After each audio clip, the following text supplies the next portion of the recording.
ഞാൻ തോമസ്, മൈക്കിളിന്റെ അപ്പനാ. അത് മാർട്ടിൻ, അവന്റെ ചേട്ടനാ.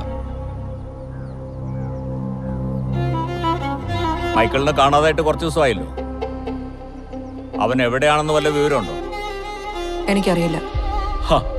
നിങ്ങൾ ഒരുമിച്ച് ഈ വീട്ടിലല്ലേ താമസിച്ചിരുന്നത്? പോലീസിൽ പരാതി ഒന്നും കൊടുത്തില്ലേ?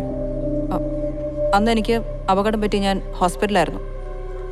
പോലീസ് അന്ന് ചോദിച്ചപ്പോൾ ഞാൻ എല്ലാം പറഞ്ഞായിരുന്നു. ഓ, അതോടെ എല്ലാ ഉത്തരവാദിത്വവും കഴിഞ്ഞുവല്ലേ? ഇല്ല, ഞാൻ ഇടയ്ക്ക് സ്റ്റേഷനിൽ പോയി അന്വേഷിക്കാറുണ്ട്. അവരിപ്പോഴും അന്വേഷിക്കാന്ന് പറഞ്ഞു.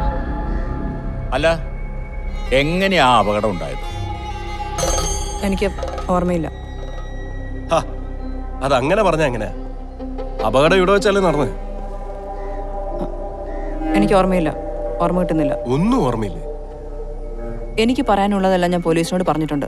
നിങ്ങൾക്ക് വേണമെങ്കിൽ സ്റ്റേഷനിൽ പോയി അന്വേഷിക്കേ. ഓ, മാർട്ടിനെ, കുട്ടിക്കൊന്നും ഓർമ്മയില്ലാന്ന് തോന്നുന്നു. ഇനിയിപ്പോ ഇവിടെ നിന്നിട്ട് കാര്യമൊന്നുമില്ല. വാ പോവാ.